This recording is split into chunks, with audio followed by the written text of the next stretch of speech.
جی doctor صاحب، اگر میں آپ سے اس گفتگو کا آغاز کرنا چاہوں کہ آپ صلی اللہ علیہ وسلم کی زندگی، آپ کی تعلیمات، آپ کا انداز اور عورتوں کے حقوق۔ سب سے پہلی بات جو مجھے انسان کے حوالے سے سمجھ میں آتی ہے کہ انسان کی بنیادی حاجتوں میں کھانا پینا اور سونا جاگنا نہیں ہے۔ صحیح۔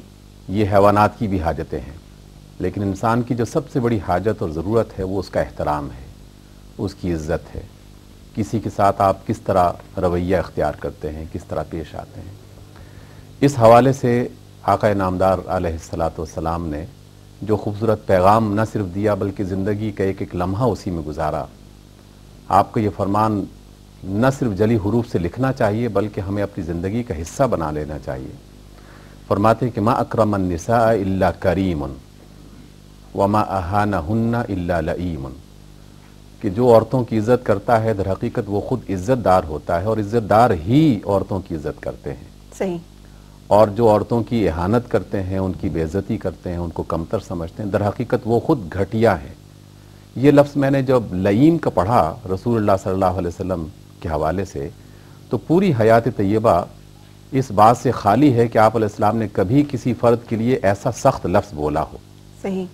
لیکن عورتوں کی اہانت کرنے والے کے لیے رسول اللہ صلی اللہ علیہ وسلم نے یہ والا لفظ بولا ہے کہ وہ لئیم ہے، کہ جو عورت کی عزت اور احترام نہیں کرتا۔ عزت اور احترام کا کیا معیار سیٹ کیا، کیا نمونہ ہمیں ملتا ہے؟ ہمیں نمونہ ملتا ہے، مثلا اگر آپ ازواج مطہرات میں سے سب سے پہلے اپنی اہلیہ حضرت خدیجہ کا نام ہی لے لیں، تو آپ دیکھتے ہیں کہ نہ صرف ان کا احترام اور ان کی عزت اور ان کے ساتھ جو ایک محبت اور شفقت کا سلوک تھا وہ تو تھا ہی، ان کی جو سہیلیاں تھیں ان کے ساتھ بھی اللہ کے رسول صلی اللہ علیہ وسلم کا یہی معاملہ تھا۔ صحیح۔ حالہ ان کی بہن وہ آتی ہیں اور سلام کرتی ہیں تو رسول اللہ صلی اللہ علیہ وسلم نے ان کی آواز کو سن کے زور سے آہ بھری اور کہا کہ آہ، یہ تو خدیجہ کی آواز لگتی ہے۔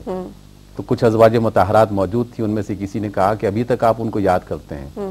تو اللہ کے رسول نے فرمایا کہ کیوں نہ یاد کروں اس کو کہ جس نے مجھے مانا کہ جب مجھے ماننے والا کوئی نہیں تھا، اور جس نے میری مدد کی اپنے مال کے ساتھ کہ جب سارے لوگ مجھے محروم کر رہے تھے، اور جس سے اللہ تعالیٰ نے مجھے اولاد بھی فراہم کی ہے، تو میں اس کا ذکر کیوں نہ کروں۔ صحیح۔ ایک دفعہ ایک سہیلی آئی اور اللہ کے رسول ان سے دیر تک بات کرتے رہے، تو پوچھا گیا کہ یہ کون تھے؟ بتایا گیا کہ یہ خدیجہ کی سہیلیوں میں سے ایک سہیلی ہے جس کو اللہ کے رسول بہت پسند کرتے تھے۔ محبت کا انداز دیکھیے کہ ام المومنین عائشہ فرماتی ہیں کہ جب بھی اللہ کے رسول نے کوئی صدقہ کیا اور کوئی جانور ذبح کیا تو اس میں سے گوشت کے ٹکڑے ان سہیلیوں کو ضرور پہنچائے جو حضرت خدیجہ کے بہت قریب تھیں۔ صحیح۔ یہ محبت کی علامت ہے کہ اپنی بیوی نہ صرف بلکہ ان کے ساتھ جو ملنے والیاں تھیں ان کے ساتھ بھی وہ تعلق اور وہ ایک حوالہ قائم رکھا جائے۔ یہ اللہ کے رسول صلی اللہ علیہ وسلم کی حیات طیبہ میں سے اور بے شمار اس کے مواقع ہمیں میسر آتے ہیں۔ بالکل صحیح۔